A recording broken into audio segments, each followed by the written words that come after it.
Bismillahirrahmanirrahim. Alhamdulillahirabbil alamin wa bihi nasta'in wa ala umurid dunya waddin. Wassalatu wassalamu ala sayyidina Muhammadin wa ala alihi wa sahbihi ajma'in. Pada kesempatan ini ada beberapa masukan sebuah pertanyaan tentang masalah mandi junub atau mandi besar. Karena kadang-kadang ini banyak yang hari ini pelaku-pelaku dalam mandi junub, wabil khusus paling banyak itu perempuan, karena di perempuan itu tiap bulan pasti head. Bagaimana tentang masalah mandi besarnya agar dianggap sesuai fikih, agar dianggap sesuai syariat. Jangan sampai ketika nanti mandinya tidak sah karena akan berdampak dengan ibadah-ibadah yang lain yang akan menjadikan tidak sah.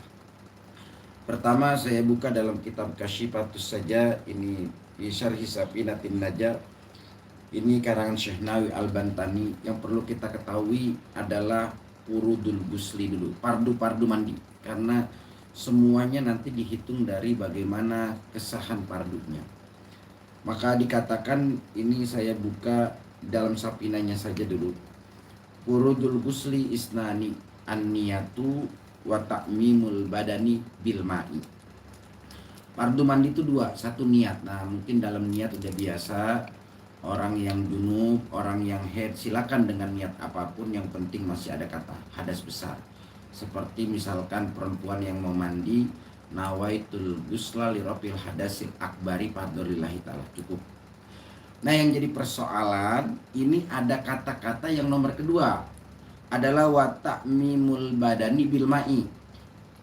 Nah, meratakan air dengan badan atau meratakan badan dengan air, ini yang jadi persoalan. Nah, karena di sini sangat simpel, ini hanya dengan air. Sedangkan kesalahan-kesalahannya di mana? Banyak yang perlu diketahui bagi para pelaku mandi besar, baik wabil khusus perempuan. Ini airnya yang perlu kita ketahui. Karena air yang bisa sah untuk mandi besar hanya ma'un mutlakun, air mutlak. Sedangkan kadang-kadang ini perempuan ini ketika mandi junub, kadang-kadang dia niat, setelah niat air, setelah airnya dia niat, ternyata badannya belum selesai, dia sudah pakai sabun. Nah, ketika dia sudah pakai sabun, maka airnya itu namanya sudah air mutaghayyir, air yang sudah berubah.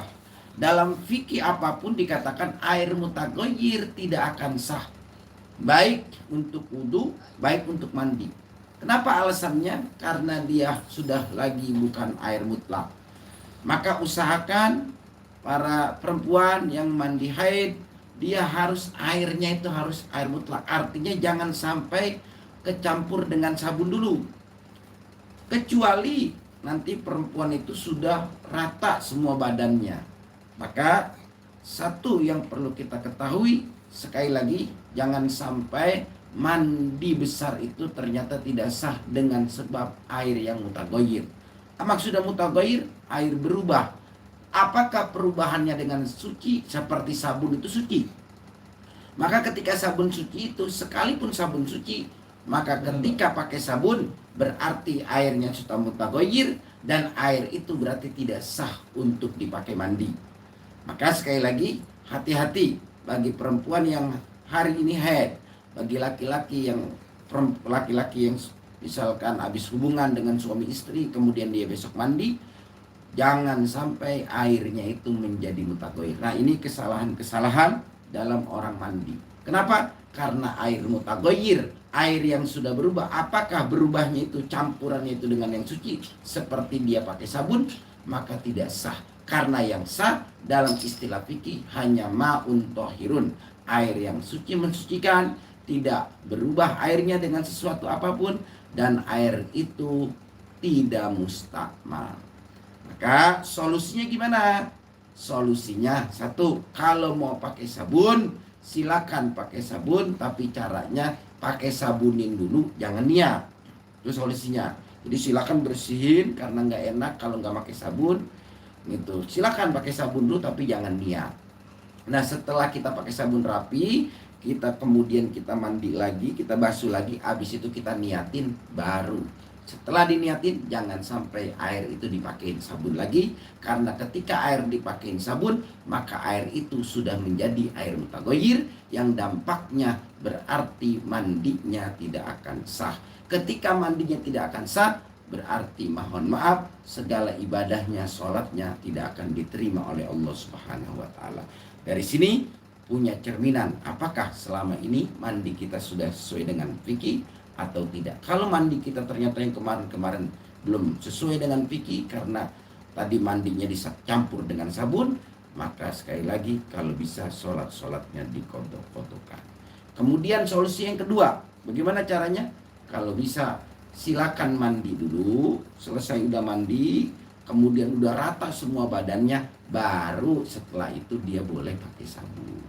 Jadi syarat daripada mandi itu sah. Kedua, yang pertama niat, yang kedua airnya harus suci, mensucikan. Itu saja yang saya dapat sampaikan. Jangan lupa di like, subscribe. Ini semuanya mudah-mudahan manfaat buat para jamaah yang ada di YouTuber. Assalamualaikum warahmatullahi wabarakatuh. Waalaikumsalam.